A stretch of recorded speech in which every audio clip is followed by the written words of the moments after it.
Hi friends, welcome back to my channel. ಇವತ್ತಿನ ವಿಡಿಯೋದಲ್ಲಿ ಗರ್ಭಿಣಿ ಸ್ತ್ರೀಯರಿಗೆ ತುಂಬ ಜನ ಕೇಳ್ತಾ ಇರೋ ವಿಷಯ ಬಂದು ನಾರ್ಮಲ್ ಡೆಲಿವರಿಗೆ ಟಿಪ್ಸ್ ಹೇಳಿ ಅಂತ. ಆಲ್ರೆಡಿ ನಾನು ಬಂದು ವಿಡಿಯೋಸ್ನ ಹಾಕಿದ್ದೀನಿ. ಇವಾಗ ಬಂದು ಒಂದು ಸಿಂಪಲ್ಲಾಗಿ ಒಂದು 5 ಟಿಪ್ಸು ಎಫೆಕ್ಟಿವ್ ಆಗಿ ಯಾವುದು ವರ್ಕ್ ಆಗುತ್ತೆ, ಸೊ ಯಾವುದನ್ನು ಮಾಡ್ಬೋದು ಅನ್ನೋ ಥರ.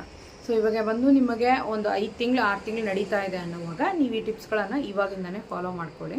ಮೊದಲನೇದಾಗಿ ಬಂದು ಮೇಯ್ನಾಗಿ ಫಸ್ಟ್ ಟಿಪ್ ಬಂದು ವಾಕಿಂಗ್ ಮಾಡೋದು, ಆ್ಯಕ್ಟಿವ್ ಆಗಿರೋದು. ಇದೆರಡೂ ಯಾಕೆ ಹೇಳ್ತಿದ್ದೀನಿ ಅಂದರೆ, ಕೆಲವ್ರು ಬಂದು ವಾಕಿಂಗ್ ಮಾಡೋಕ್ಕಾಗಲ್ಲ, ಪಾರ್ಕ್ ಎಲ್ಲ ದೂರ ಇರುತ್ತೆ, ಇಲ್ಲ ರೋಡಲ್ಲಿ ತುಂಬ ಗಾಡಿಗಳು ಬರ್ತಾ ಇರುತ್ತೆ, ಸೊ ಅಂಥ ಏರಿಯಾದಲ್ಲಿ ಇರ್ತಾರೆ. ಅಂಥವ್ರು ವಾಕಿಂಗ್ ಮಾಡೋಕ್ಕಾಗಲ್ಲ. ಕೆಲವ್ರಿಗೆ ಮನೆ ಮೇಲೆ ಜಾಗ ಅಷ್ಟೊಂದಾಗಿರಲ್ಲ. ಸೊ ಅಂಥವ್ರು ಮನೇಲೇ ಆದಷ್ಟು ವಾಕಿಂಗ್ ಮಾಡಬೇಕು, ಆ್ಯಕ್ಟಿವ್ ಆಗಿರಬೇಕು. ಮೇಯ್ನಾಗಿ ಪ್ರೆಗ್ನೆನ್ಸಿ ರಿಲೇಟೆಡ್ ಆಗಿ ಎಕ್ಸಸೈಸ್ ಮಾಡೋದು, ಅಡುಗೆಗಳು ಮಾಡೋದು, ಮನೇಲೆಲ್ಲ ಕೆಲಸ ಮಾಡೋದು. ಸಿಂಪಲ್ಲಾಗಿ ತೂಕ ಜಾಸ್ತಿ ಎತ್ತದೆ, ತುಂಬ ಭಾರವನ್ನು ಜಾಸ್ತಿ ಲಿಫ್ಟ್ ಮಾಡಿದೆ, ತುಂಬ ಹೊತ್ತು ನಿಂತಿರದೆ, ತುಂಬ ಹೊತ್ತು ಕೂತಿರದೆ, ತುಂಬ ಬೆಡ್ಶೀಟ್ಸ್ ಎಲ್ಲ ಎತ್ತಿ ಒಗೆಯೋದು, ಈ ಥರ ಆ್ಯಕ್ಟಿವಿಟೀಸ್ ಎಲ್ಲ ಜಾಸ್ತಿ ಮಾಡಬಾರ್ದು. ಕೆಲವ್ರು ಏನು ಮಾಡ್ತಾರೆ ಅಂದರೆ, ನಾರ್ಮಲ್ ಡೆಲಿವರಿ ಆಗಬೇಕು ಅಂದರೆ ತುಂಬ ಮನೆ ಕೆಲಸ ಮಾಡಬೇಕು, ತುಂಬ ಮನೇಲಿ ಕೆಲಸ ಮಾಡಿದ್ರೆ ಮಾತ್ರ ನಾರ್ಮಲ್ ಡೆಲಿವರಿ ಆಗೋದು, ಇಲ್ಲಾಂದರೆ ಡೆಲಿವರಿ ಆಗೋಲ್ಲ, ನಾವು ಅವಾಗೆಲ್ಲ ಹಂಗೆ ಮಾಡ್ತಿದ್ವಿ ಹಿಂಗೆ ಮಾಡ್ತಿದ್ವಿ ಅಂತ ಹೇಳಿ ತಲೆಯಲ್ಲಿ ಇಲ್ಲದೆ ಇರೋದನ್ನೆಲ್ಲ ತುಂಬಿಸ್ತಾರೆ. ಅದನ್ನೆಲ್ಲ ನಂಬಕ್ಕೆ ಹೋಗಬೇಡಿ. ಮನೆ ಕೆಲಸ ಮಾಡಿದ್ರೇ ನಾರ್ಮಲ್ ಆಗುತ್ತೆ ಅಂದರೆ ಹಂಗೆಲ್ಲ ಏನಿಲ್ಲ.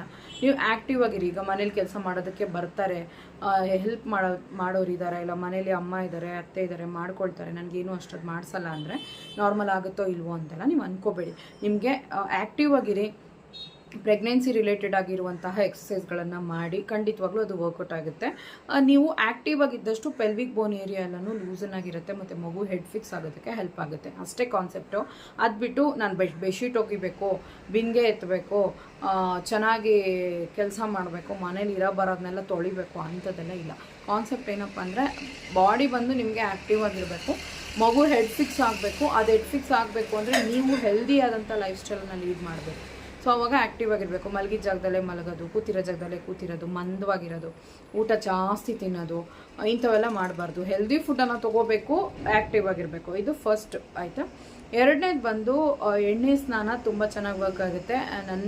ನನ್ನ ಒಂದು ವ್ಯೂವರ್ಸ್ ಆಗಿರ್ಬೋದು, ನನ್ನ ಒಂದು ಸಬ್ಸ್ಕ್ರೈಬರ್ಸ್ ಆಗಿರ್ಬೋದು, ವೀಡಿಯೋಸ್ನ ನೋಡಿ ನನಗೆ ಕಮೆಂಟಲ್ಲಿ ತಿಳಿಸಿದ್ದಾರೆ. ಏನಪ್ಪ ಅಂತಂದರೆ, ನಾನು ಎಣ್ಣೆ ಸ್ನಾನ ನನಗೆ ತುಂಬ ಹೆಲ್ಪ್ ಆಯಿತು, ಬಾಡಿ ಪೇಯ್ನ್ಗೆ ಮತ್ತು ಕೈಕಾಲು ನೋವಿಗೆ ಎಲ್ಲದಕ್ಕೂ ಹೆಲ್ಪ್ ಆಯಿತು, ಬೇಬಿ ಹೆಡ್ ಕೂಡ ಫಿಕ್ಸ್ ಆಯಿತು ಅನ್ನೋ ಥರ. ಸೊ ಇದು ಹೇಗೆ ಹೆಲ್ಪ್ ಆಗುತ್ತೆ ಸೈಂಟಿಫಿಕ್ ಆಗಿ ಅಂತಂದಾಗ, ಬ್ಲಡ್ ಸರ್ಕ್ಯುಲೇಷನ್ಸ್ ಚೆನ್ನಾಗಿರುತ್ತೆ ನಿಮಗೆ.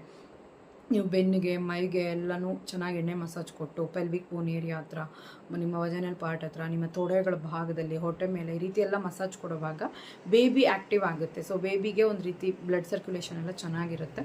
ಸೊ ಚೆನ್ನಾಗಿ ಮಸಾಜ್, ಲೈಟ್ ಮಸಾಜ್ ಕೊಟ್ಕೊಂಡು ದಿನ ಬಿಟ್ಟು ದಿನ, ಇಲ್ಲ 3 ದಿನಕ್ಕೊಂದ್ಸಲಿ, ಈಗ ಸಮ್ಮರ್ ಇರೋದ್ರಿಂದ 3 ದಿನಕ್ಕೊಂದ್ಸಲಿ ಎಣ್ಣೆ ಸ್ನಾನ ಮಾಡಿಕೊಂಡು ಚೆನ್ನಾಗಿ ನಿಮ್ಮ ಹೊಟ್ಟೆ ಮೇಲೆ ಜಾಸ್ತಿ ಬಿಸಿ ಬಿಸಿ ನೀರನ್ನು ಹಾಕೋಬೇಡಿ, ಮೈ ಮೇಲೆ ಚೆನ್ನಾಗಿ ಬಿಸಿ ಬಿಸಿಯಾಗಿ ಹಾಕ್ಕೊಂಡು, ಸೊಂಟದ ಮೇಲೆಲ್ಲ ಹಾಕ್ಕೊಂಡು ಸ್ನಾನ ಮಾಡಿ. ಇದು ಹೆಲ್ಪ್ಫುಲ್ ಆಗಿರುತ್ತೆ. ಮೂರನೇದು ಬಂದು ಎನರ್ಜೆಟಿಕ್ ಆದಂಥ ಫುಡ್ಡನ್ನು ತಿನ್ನೋದು. ಈಗ ಬಂದು ಕೆಲವರು ಒಂದೇ ಥರ ಫುಡ್ ರೊಟೀನು, ಅಂದರೆ ಅನ್ನ ಸಾಂಬಾರು ಅಂದರೆ ನೆಕ್ಸ್ಟ್ ಡೇ ಇನ್ನೊಂದು ಯಾವುದೋ ಒಂದು ಸಾರು, ನೆಕ್ಸ್ಟ್ ಡೇ ಇನ್ನೊಂದೇನೋ ಒಂದು ಗೊಜ್ಜು, ಆ ಥರ ಅಲ್ಲ. ಊಟದಲ್ಲಿ ಬಂದು ಫೈಬರ್ ಚೆನ್ನಾಗಿರಬೇಕು.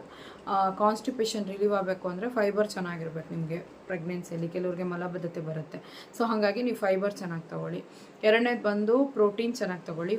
ನೆಕ್ಸ್ಟು ವಾಟರ್ ಕಂಟೆಂಟ್ ಚೆನ್ನಾಗಿರಲಿ. ಊಟದಲ್ಲಿ ಕಾರ್ಬೋಹೈಡ್ರೇಟ್ಸ್ ಎನರ್ಜಿಗೆ ಮಾತ್ರ ಇರಬೇಕು. ಹೊಟ್ಟೆ ತುಂಬ ಕಾರ್ಬೋಹೈಡ್ರೇಟ್ಸ್ ಅಂದರೆ ಬರೀ ಅನ್ನನೇ ತಿನ್ನೋದು, ಬರೀ ಸ್ವೀಟ್ಸ್ ಐಟಮ್ ತಿನ್ನೋದು, ಇಂಥವೆಲ್ಲ ತಿಂದರೆ ಅನ್ನೆಸರಿಯಾಗಿ ವೆಯ್ಟ್ ಗೇನ್ ಆಗ್ತೀರಾ, ನಾರ್ಮಲ್ ಡೆಲಿವರಿ ಕಷ್ಟ ಆಗುತ್ತೆ. ಬಾಡಿ ವೆಯ್ಟ್ ಜಾಸ್ತಿ ಆಗಲೂಬಾರ್ದು, ತುಂಬ ಕಡಿಮೆನೂ ಆಗಬಾರ್ದು. ಈಗ ಒಂದು ಮಿನಿಮಮ್ 12 kg ಇಲ್ಲ ಒಂದು 15-14 kg ನೀವು ಜಾಸ್ತಿ ಆದರೂ ಪರವಾಗಿಲ್ಲ ಇರೋ ವೆಯ್ಟ್ಗಿಂತ. ಬಟ್ 20, 25, 30 ಕೂಡ ಜಾಸ್ತಿ ಆಗ್ತಾರೆ. ಅನ್ನೆಸೆಸರಿಯಾಗಿ ಹಾರ್ಮೋನಲ್ ಚೇಂಜಸ್ಸು, ಮತ್ತು ನೀವು ಬೇಡದೇ ಇರೋ ಫುಡ್ಡನ್ನು ತಿನ್ನೋದು, ಫುಡ್ಡಿಂದ ಕೂಡ ಹಾರ್ಮೋನಲ್ ಚೇಂಜಸ್ ಆಗುತ್ತೆ ಅಲ್ವಾ. ಸೊ ನಾವು ಜಾಸ್ತಿ ಸ್ವೀಟ್ ತೊಗೊಂಡಾಗ, ರೋಡ್ ಸೈಡ್ ಫುಡ್ಡನ್ನು ಕನ್ಸ್ಯೂಮ್ ಮಾಡಿದಾಗ, ಐಸ್ ಕ್ರೀಮ್ ಇಂಥವು ತಿಂದಾಗ, ಅದ್ರಲ್ಲಿ ನಮಗೆ ನ್ಯೂಟ್ರಿಷನ್ ವ್ಯಾಲ್ಯೂ ಏನೂ ಇಲ್ಲದೆ ಸುಮ್ಮನೆ ಬೇರೆ ಮೈಯಲ್ಲಿ ಬಂದು ಹಾರ್ಮೋನಲ್ ಚೇಂಜಸ್ ಆಗಿ ನಮಗೆ ದೇಹ ಬಂದು ದಪ್ಪ ಆಗುತ್ತೆ. ಸೊ ಹಾಗಾಗಿ ಫುಡ್ಡು ಎನರ್ಜಿಟಿಕ್ ಆದಂತಹ ಒಂದು ಫುಡ್ಡು, ಏನು ಬೇಕೋ ಆ ಫುಡ್ಡು, ಮೊಸರು ಮತ್ತು ಡೈರಿ ಪ್ರಾಡಕ್ಟ್ಸು, ಸಿಂಪಲಾಗಿ ಡೈರಿ ಪ್ರಾಡಕ್ಟ್ಸು, ಮತ್ತು ಬಂದು ಚಿಕನ್, ನಾನ್ ವೆಜ್ ತಿಂತೀರಾ, ಮಟನ್ ತಿಂತೀರಾ ಅಂದರೆ ಕೊಬ್ಬು ಇಲ್ಲದೆ, ಕೊಬ್ಬನ್ನು ರಿಮೂವ್ ಮಾಡಿಸಿ ರೆಡ್ ಮೀಟ್ ತಿನ್ನೋದು, ಮತ್ತು ಬಂದು ಫಿಶನ್ನು ಚೆನ್ನಾಗಿ ತೊಗೊಳ್ಳೋದು, ಎನರ್ಜೆಟಿಕ್ ಆದಂಥ ಫುಡ್ಗಳನ್ನೇ ತೊಗೋಬೇಕು. ಅದು ಕಾರ್ಬೋಹೈಡ್ರೇಟ್ಸ್ ಆದಷ್ಟು ಕಡಿಮೆ ಇರೋ ಥರನೂ, ಸ್ವೀಟ್ಸ್ ಕಡಿಮೆ ಇರೋ ಥರನೂ, ಜಾಸ್ತಿ ಉಪ್ಪನ್ನು ಸೇರಿಸ್ಕೊಳ್ದೆ ಎಲ್ಲ ಒಂದು ರೀತಿ ಮಾಡ್ರೇಟಾಗಿ ಊಟ ಮಾಡ್ಕೊಳ್ಳೋದನ್ನು ರೂಢಿ ಮಾಡ್ಕೊಳ್ಳಿ. ಸೊ ಫಸ್ಟಾಗಿ ಬಂದು ಎಕ್ಸಸೈಸ್, ಮತ್ತು ಇಲ್ಲಾಂದರೆ ಆ್ಯಕ್ಟಿವ್ ಆಗಿರೋದು, ವಾಕಿಂಗ್ ಮಾಡೋದು. ಎರಡನೇದು ಬಂದು ಎಣ್ಣೆ ಸ್ನಾನ, ಮೂರನೇದು ಬಂದು ಫುಡ್ ಆಯಿತು. ನಾಲ್ಕನೇದು ಬಂದು ಮೇಯ್ನಾಗಿ ಒಳ್ಳೆ ನಿದ್ದೆ. ಸೊ ಒಳ್ಳೆ ನಿದ್ದೆ ಮಾಡೋದ್ರಿಂದ ನಿಮಗೆ ಬಾಡಿ ರಿಲ್ಯಾಕ್ಸ್ ಸಿಗುತ್ತೆ, ಒಂದು ಒಳ್ಳೆ ರಿಲ್ಯಾಕ್ಸೇಷನ್ ಸಿಗುತ್ತೆ ನಿಮಗೆ ದೇಹಕ್ಕೆ. ಯಾಕಂದರೆ ಕೆಲವ್ರು ಏನು ಮಾಡ್ತಾರೆ, ರಾತ್ರಿ ಎಲ್ಲ ಇದ್ದಿರ್ತಾರೆ, ಬೆಳಗ್ಗೆ ಹೊತ್ತು ಮಲ್ಕೋತಾರೆ. ಸೊ ಕೆಲವ್ರಿಗೆ ನಿದ್ದೆ ಪ್ಯಾಟ್ರನ್ನೇ ಚೇಂಜ್ ಆಗಿರುತ್ತೆ ಆಫ್ಟರ್ ಪ್ರೆಗ್ನೆನ್ಸಿಯಲ್ಲಿ. ಸೊ ನೀವು ಏನು ಮಾಡಬೇಕು ಅಂತಂದರೆ, ಒಳ್ಳೆ ನಿದ್ದೆ ಮಾಡಬೇಕು ಅಂದರೆ ನೈಟ್ ಇಲ್ಲ ಒಂದು 6 ಗಂಟೆ 7 ಗಂಟೆ ಹಂಗೆ ಸ್ನಾನ ಮಾಡೋದನ್ನ ರೂಢಿ ಮಾಡ್ಕೊಳ್ಳಿ.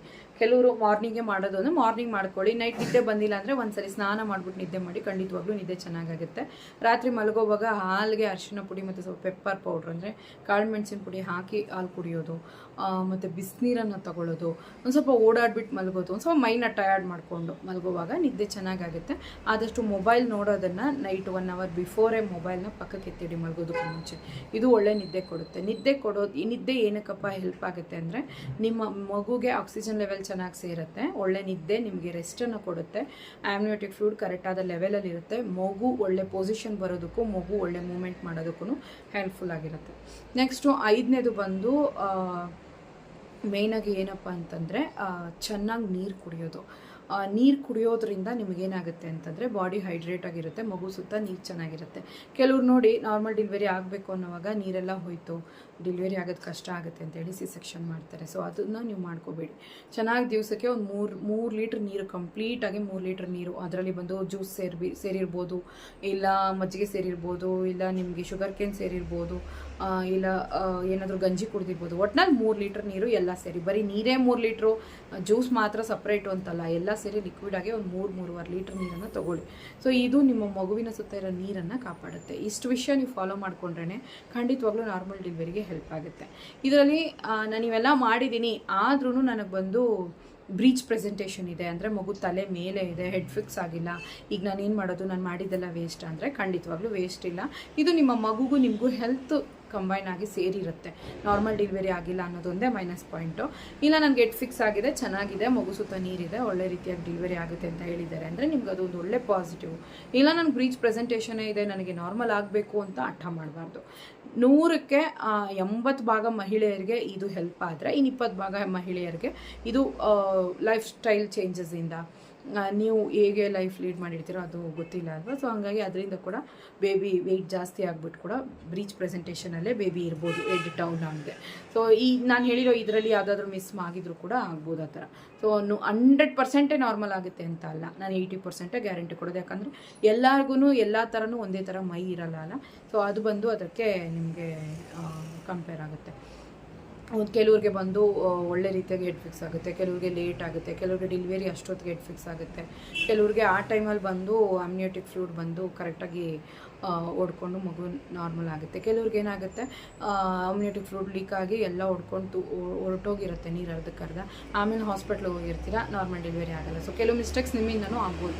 ಸೊ ಹಾಗಾಗಿ ಆದಷ್ಟು ಹುಷಾರಾಗಿರಿ. ಆಮ್ನಿಯೋಟಿಕ್ ಫ್ಲೂಯಿಡ್ ಲೀಕ್ ಆಯಿತು, 9 ಮಂತಲ್ಲಿ ಇದ್ದೀನಿ, ನನಗೆ ಇನ್ನೊಂದು 1 ವಾರ ಡೆಲಿವರಿ ಇದೆ ಅನ್ನೋವಾಗ ಇಮಿಡಿಯೇಟಾಗಿ ಹಾಸ್ಪಿಟ್ಲಿಗೆ ಹೋಗಬೇಕಾಗುತ್ತೆ, ನೀರು ಲೀಕ್ ಆಗೋದಕ್ಕೆ ಬಿಡಲೇಬಾರ್ದು. ಸೊ ಚೆನ್ನಾಗಿ ಊಟ ಮಾಡಿ, ಹೆಲ್ದಿಯಾಗಿರಿ, ಚೆನ್ನಾಗಿ ನಿದ್ದೆನೂ ಮಾಡಿ, ಬ್ರೀತಿಂಗ್ ಎಕ್ಸಸೈಸನ್ನು ಕಂಟಿನ್ಯೂಸ್ ಆಗಿ ಈ 5 ಟಿಪ್ಸ್ ಜೊತೆಗೆ ಬ್ರೀತಿಂಗ್ ಎಕ್ಸಸೈಸನ್ನು ಮಾಡಿ. ಓಕೆ ಫ್ರೆಂಡ್ಸ್, ಇವತ್ತಿನ ವೀಡಿಯೋ ಖಂಡಿತವಾಗ್ಲೂ ನಿಮ್ಗೆ ಯೂಸ್ಫುಲ್ ಆಗಿರುತ್ತೆ ಅನ್ಕೋತೀನಿ. ಟೇಕ್ ಕೇರ್, ಬಾಯ್.